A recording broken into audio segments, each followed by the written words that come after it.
Muy bien, intentaré en esta oportunidad hablar en portuñol y por eso mismo peço desculpas, pido perdón por eventuales errores e incorrecciones.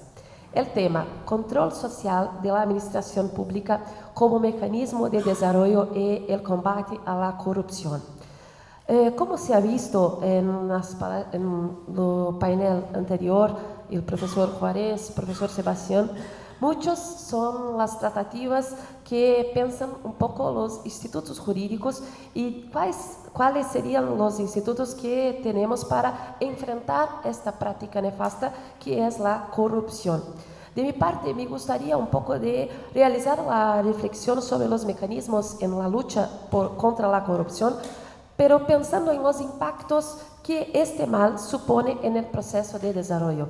Comulgo con el profesor Sebastián que la ineficiencia es una grande causa por los males de la administración, pero hoy mi recorte es sobre la corrupción.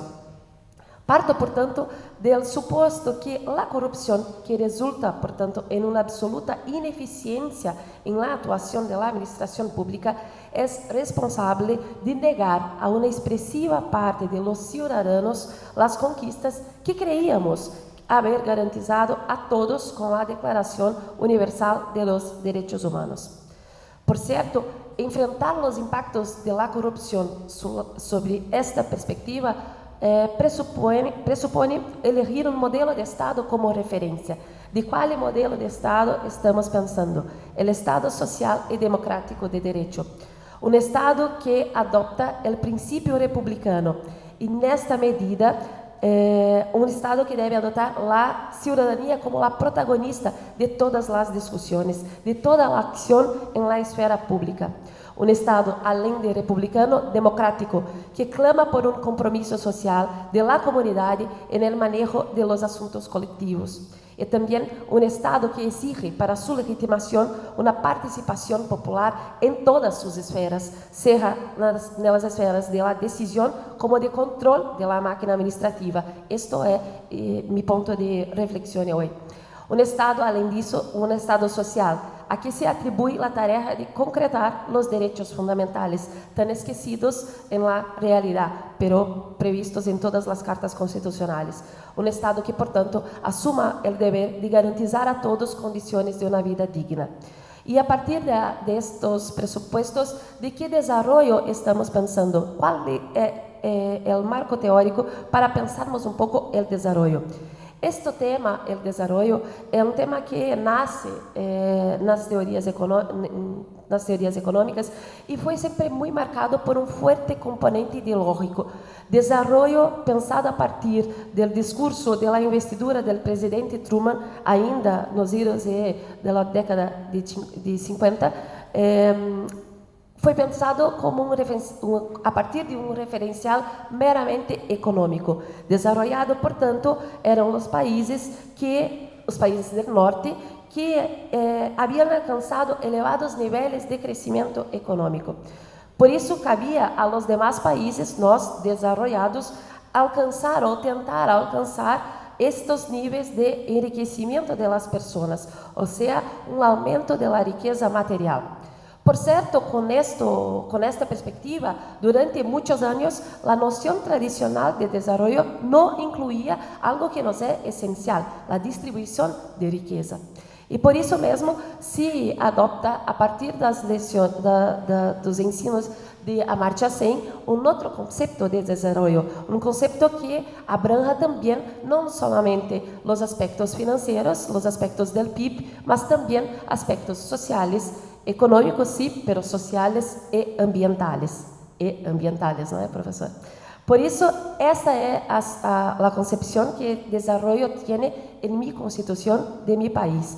Desarrollo constituye un objetivo de la República Federativa del Brasil previsto expresamente en el artículo 3 y tiene en su núcleo objetivo, en su núcleo central, o objetivo de erradicar la pobreza y reducir las desigualdades. Por tanto, desarrollo hoy es pensado tanto en nivel internacional como en mi país como algo que se coloca como un deber imposto al poder público, mas también a toda la sociedad, de erradicar la pobreza y reducir las desigualdades. Se pone, portanto, un deber al poder público de construir, de pensar políticas públicas que puedan al mismo tiempo proteger el medio ambiente, pero también garantizar las conquistas sociales en un ambiente de crecimiento económico. Para tanto, es necesario pensar una administración pública eficiente, y por mi tiempo hoy não poderei tratar deste tema, mas, acima de tudo, o que se tem percebido é que o momento que vivimos em meu país nos coloca muito distante da realidade pensada ou do modelo pensado pela Constituição de 88. Se temos um marco normativo que nos permite reconhecer o dever do poder público de construir políticas públicas voltadas ao desenvolvimento, em la prática, milhões e milhões de cidadãos mantêm-se com suas viviendas em la calle. Ou seja, la calle vem sendo a vivienda de muito expressiva parcela da população que se veem alejadas de qualquer conquistas da humanidade. E nosso pressuposto é que grande problema ou a causa para este problema é a corrupção. Ainda que partindo de uma clara proposta seletiva, a prensa brasileira noticia todos os dias um quadro de corrupção generalizada em todos os níveis de poder, em todos os estados da federação. Ainda que não seja uma prática tão somente brasileira, mas vemos dia a dia, ainda que de uma maneira bastante dirigida a um grupo de poder, mas temos aí a solitude ou o recebimento para si ou outra pessoa, direta ou indiretamente, de vantagens indevidas, uma tônica que, desafortunadamente, contribui para a ineficiência e para a pobreza de nosso povo. Al que parece, por los hechos que están siendo revelados en nuestro país, esta pesadilla tan fuerte en términos simbólicos y también reales, es la práctica constante de los grupos que dominan todas las esferas de la administración pública, sea de qué partido for, sea de qué color for. Estamos diante de una triste realidad. Al mismo tiempo en que dicha práctica, por tanto, niega cualquier noción republicana de Estado porque permite una apropiación privada de los intereses públicos, también impide la realización de los fines constitucionales al desviar millones y millones de dólares dos cofres públicos. E por isso mesmo, o Renato Andrade, um professor que nos é bastante caro, ubica en el ato de corrupção um delito no qual a vítima seria a própria humanidade. Sabemos todos, como he dito, que a corrupção não é um privilégio do Brasil ou de outros países mais pobres. Ela se hace presente em maior ou menor grado em todos os países do mundo que, al dia de hoje, curiosamente, vem uma proliferação de regras que pretende impedir, por meio da aplicação de sanções, esta nefasta prática. Portanto, temos, de um lado, um arcabouço normativo, um arcabouço legislativo que prevê hoje sanções fortes para os corruptos, pero a prática ainda é muito distante desta realidade.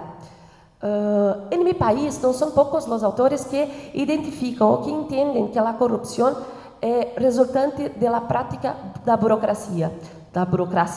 E, portanto, afirma-se que a existência de um grande conjunto de agentes públicos com uma atuação procedimental seria um ambiente propício, um ambiente próprio a ser corrompido. De minha parte, creio que o estudo do modelo de gestão burocrático, al menos em sua essência teórica, a partir de Max Weber, por exemplo, não admite afirmações como esta. Afinal, a burocracia foi criada exatamente para extirpar da máquina administrativa os pressupostos privados, as amarras do patrimonialismo, do colonialismo, do clientelismo, do nepotismo.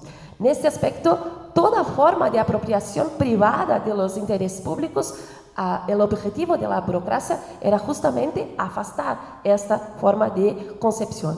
El gran problema, por tanto, para usar una explicación que es comúnmente mencionada en mi país, está que no existió en Brasil la superación integral de los postulados de una administración pública patrimonialista.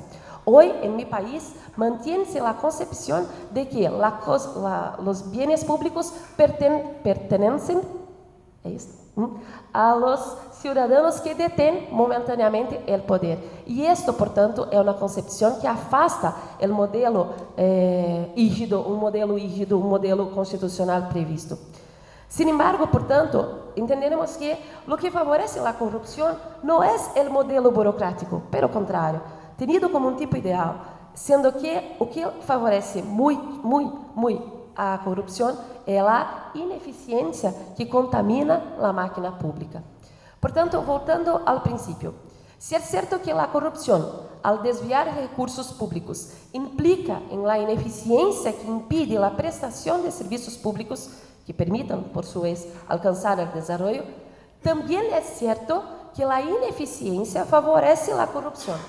Ou seja, estamos diante de um círculo vicioso, de um triste círculo vicioso, que depende de diversos institutos jurídicos sistematicamente pensados para superá-lo.